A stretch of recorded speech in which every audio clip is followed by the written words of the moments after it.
Nós estamos falando de uma exigência grotesca de quid pro quo enviada por Pen Bond ao governador Tim Walz no meio da madrugada, apenas algumas horas depois de agentes federais executarem um cidadão americano, Alex Preety, nas ruas de Minneapolis. Mas a situação piora, porque justamente quando os advogados do Departamento de Justiça gaguejavam numa verdadeira salada de palavras, tentando convencer um juiz federal cético de que essa carta não era extorsão, Donald Trump resolveu ajudar. E quando eu digo ajudar, eu quero dizer que ele foi ao Truth Social e confirmou em voz alta aquilo que eles tentavam manter em silêncio. Com isso, ele praticamente implodiu a própria defesa do Departamento de Justiça e tornou quase impossível que o juiz decidisse a favor deles. Eu sou Michael Popock e hoje nós vamos mergulhar fundo, mais fundo do que nunca, na anatomia de uma crise constitucional. Nós vamos destrinchar exatamente o que aconteceu naquele tribunal, palavra por palavra. Vamos ler a carta que Bond enviou.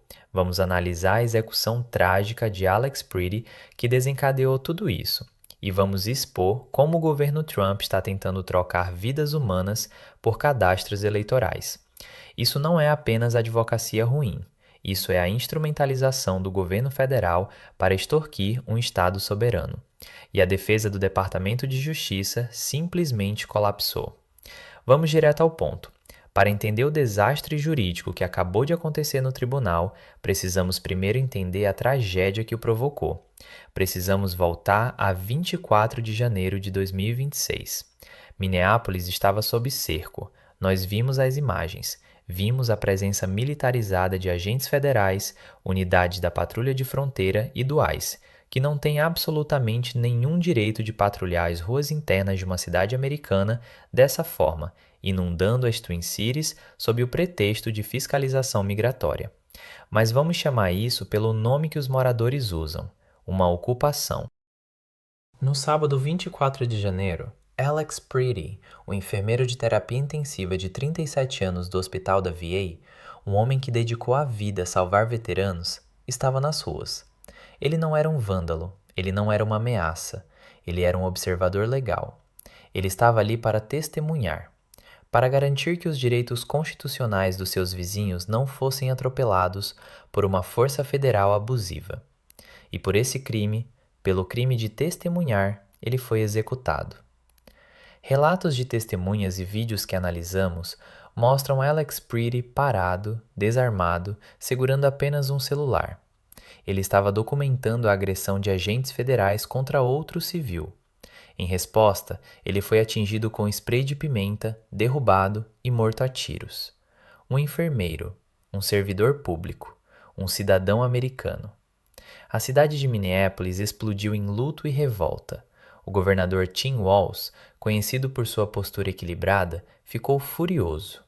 O prefeito de Minneapolis exigiu que os agentes federais deixassem a cidade. O clima era de barril de pólvora. E naquele momento de escuridão, quando um verdadeiro procurador-geral, um verdadeiro líder, pediria calma, exigiria uma investigação independente e tentaria reduzir as tensões, Pen Bond fez algo tão macabro, tão calculadamente político, que desafia qualquer lógica. Ela não enviou condolências. Ela não enviou investigadores para apurar a verdade sobre a morte de Alex Preety. Ela enviou uma carta. Mas não era apenas uma carta. Era uma exigência, uma lista de condições. Era, como o próprio governador Walz definiu corretamente, uma nota de resgate. Vamos olhar esse documento. Este é o papel que hoje está queimando na mesa da defesa do Departamento de Justiça, enviado na mesma noite da execução, com o corpo ainda quente, com a comunidade em choque. Pen Bond escreve ao governador Walz e basicamente diz: Governador, eu vejo o caos nas suas ruas. Eu vejo que você quer esses agentes federais fora. Eu vejo que você quer que a violência acabe. E então vem a virada, o pedido. Ela escreve que, se o governador Walz quiser restaurar a ordem e conseguir a retirada dessas forças federais, ele precisa cumprir uma série de chamadas soluções de bom senso. E o que está no topo da lista? É cooperação no combate às drogas? É ajuda para capturar fugitivos violentos? Não. Item número 1. Entrega imediata de todos os cadastros eleitorais do estado de Minnesota, sem qualquer tipo de ocultação, incluindo números de seguro social, dados de carteira de motorista e filiação partidária, para a Divisão de Direitos Civis do Departamento de Justiça dos Estados Unidos. Pense nisso por um instante. Ela está usando a presença de agentes federais violentos e militarizados, agentes que acabaram de matar um enfermeiro, como moeda de troca para arrancar dados eleitorais sensíveis que o governo Trump deseja há anos. A equação é simples. Ela apresentou assim: nos deem os registros eleitorais e talvez a gente pare de atirar nas pessoas nas suas ruas. Nos deem os dados e nós retiramos as tropas. No direito penal existe uma palavra para isso: extorsão, chantagem.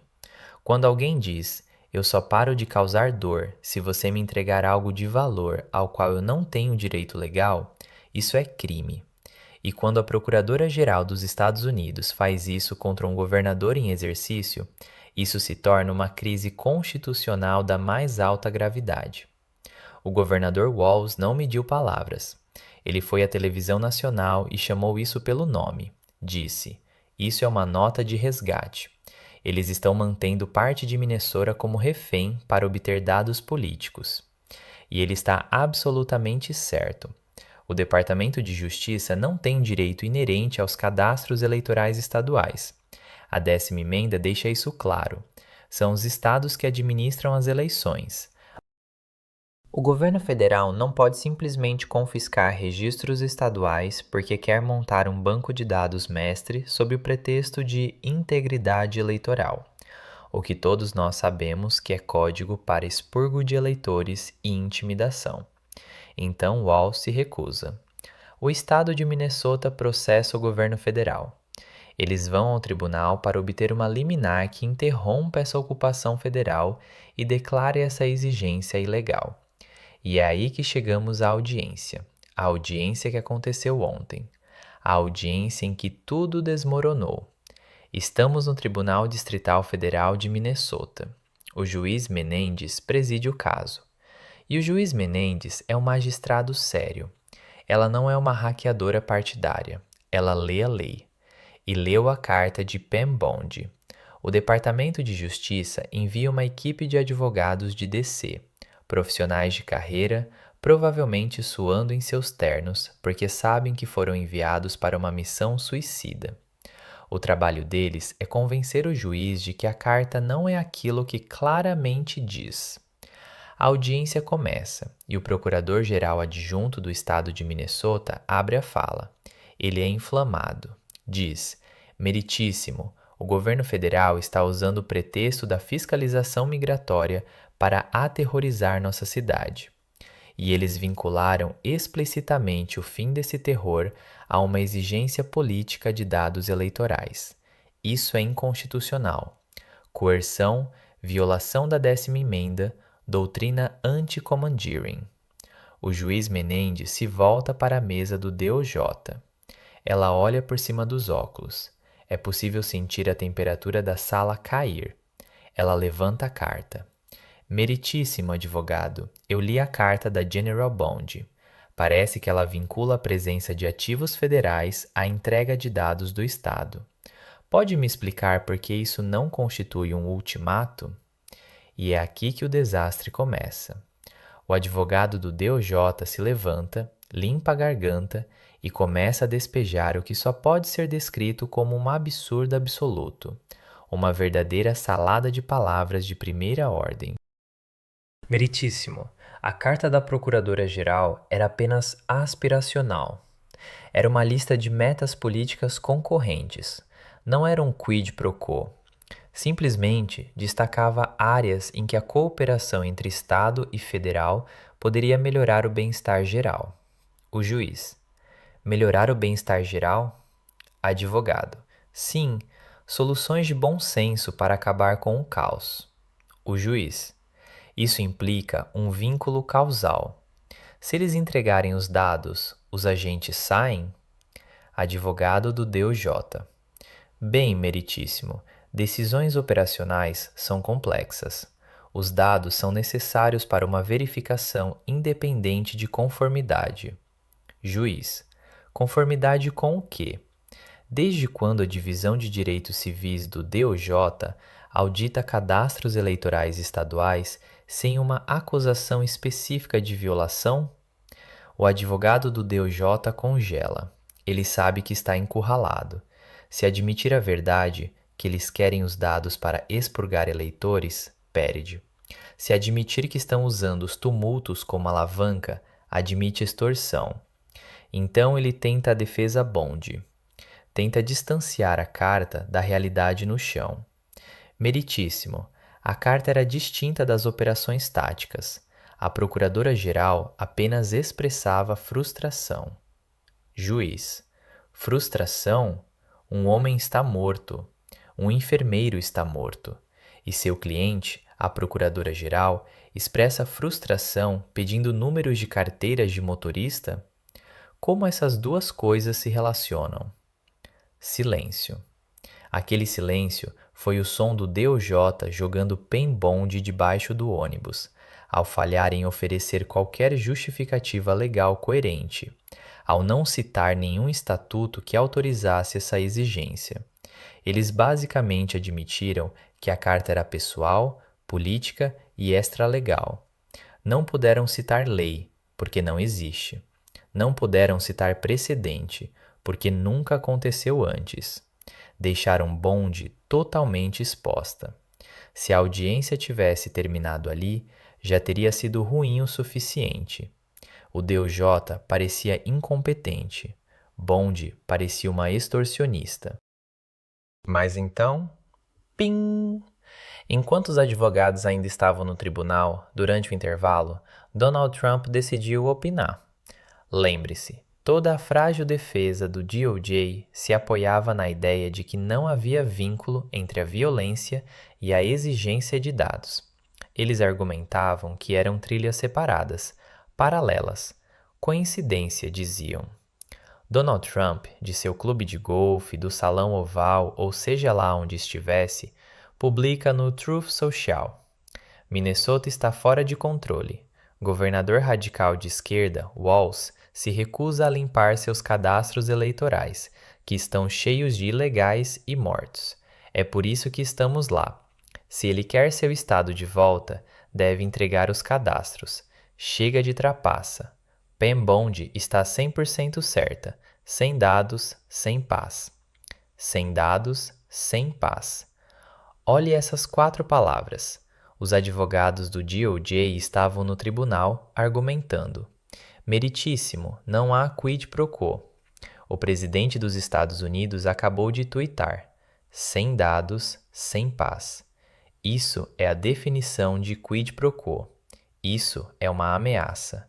Ele acabou de confirmar a nota de resgate. Acabou de confirmar que a violência, a falta de paz, é condicional à entrega dos dados. Imagine ser aquele advogado do DOJ. Você olha o celular durante o intervalo, vê esse post e provavelmente sente vontade de vomitar, porque seu cliente, o Poder Executivo, acabou de explodir toda a sua estratégia legal. Quando a audiência recomeçou, o procurador-geral adjunto de Minnesota, que é um advogado afiado, trouxe o tweet impresso.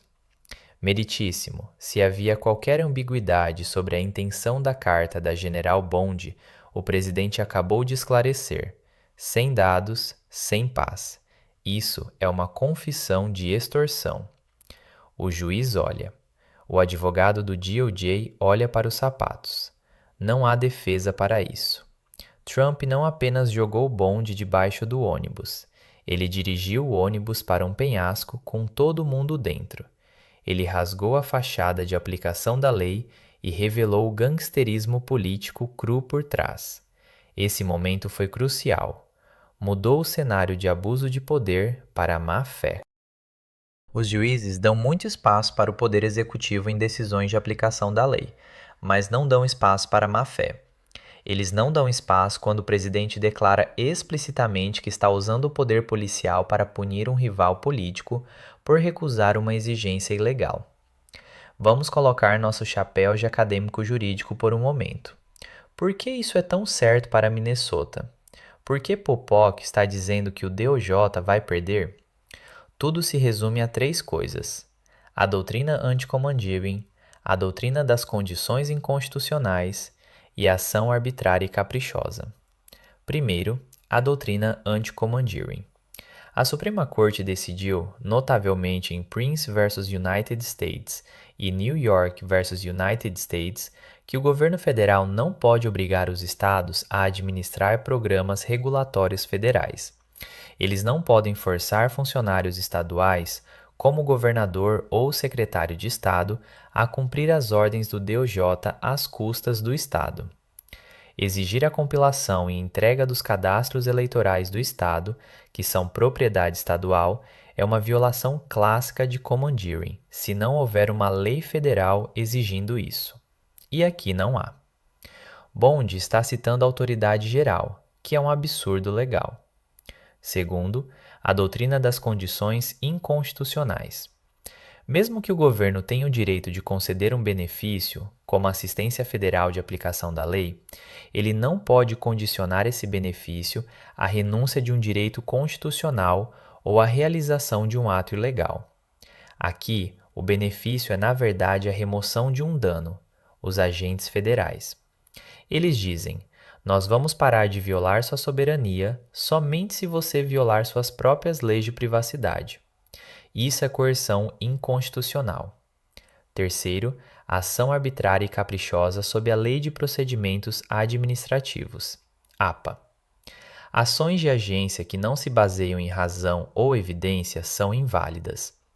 A Carta de Bond afirma que os dados são necessários para acabar com o caos. Não há conexão lógica entre um cadastro eleitoral em Duluth e um protesto em Minneapolis. A exigência é arbitrária, é caprichosa, é um pretexto. E o tweet de Trump provou que era um pretexto. O juiz sabe disso. A defesa da nota de resgate falhou porque não se pode defender uma nota de resgate em um tribunal. Uma nota de resgate é, por definição, um instrumento extralegal. Ela existe fora da lei. Quando você a traz para um tribunal, ela murcha.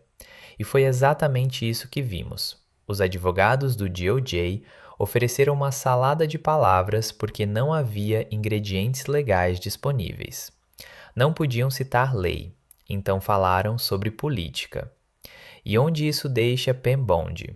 Ela está em uma posição perigosa. Ela se permitiu se tornar a mensageira dos piores instintos de Donald Trump. Ela assinou a carta. O nome dela está na nota de resgate. Quando o juiz decidir contra o DOJ, e eu prevejo que decidirá, provavelmente emitirá uma liminar preliminar impedindo a transferência dos dados e possivelmente ordenando que os agentes federais recuem ou coordenem com autoridades estaduais. Bond será o rosto dessa derrota. Trump, fiel a si mesmo, vai culpá-la. Ele já sinalizou isso ao tuitar. Pam Bondi está 100% certa. Se ela ganhar, ele leva o crédito. Se perder, dirá que ela foi fraca no tribunal, que seus advogados falharam, que ela não lutou o suficiente. Mas as implicações legais vão mais fundo. Essa audiência expôs o DOJ como completamente instrumentalizado. Ela retirou a independência do departamento. Vimos advogados de carreira humilhados, forçados a apresentar argumentos que sabiam serem inúteis. Isso destrói moral, destrói credibilidade. E para a família de Alex Preety, isso foi um espetáculo de crueldade. Em vez de justiça pelo filho deles, eles viram sua morte usada como moeda de troca. Viram um governo que o matou tentar trocar sua memória por uma planilha de eleitores. O desastre da nota de resgate não é apenas um dia ruim no tribunal, é um ponto de virada. É o momento em que a estratégia de governo pela força da administração Trump bateu no muro do Judiciário Federal. O juiz Menendez não vai deixar isso passar. Ela exigiu uma explicação, recebeu uma salada de palavras, recebeu um tweet enlouquecido e vai decidir de acordo com a lei. Estamos testemunhando história, pessoal. História sombria, Mais história, mesmo assim. O presidente e sua procuradora-geral tentaram manter um estado refém em plena luz do dia. Eles foram pegos. Foram arrastados ao tribunal e se sentiram envergonhados. Mas não pense que vão parar. Um animal encurralado é perigoso. Agora que a rota legal da extorsão falhou, o que farão a seguir? Escalarão a violência em Minneapolis para punir o juiz? Tentarão tomar os registros à força? Precisamos ficar vigilantes. Precisamos continuar acompanhando os processos. Precisamos continuar lendo os documentos, porque a grande mídia pode perder a nuance de um argumento sobre a 10ª emenda e commandeering. Mas nós sabemos, é aí que a democracia vive ou morre, nos detalhes. O DJ jogou o bonde debaixo do ônibus. Trump dirigiu o ônibus sobre ela. Mas a verdadeira vítima aqui é o Estado de Direito, e nós somos os únicos restantes para defendê-lo.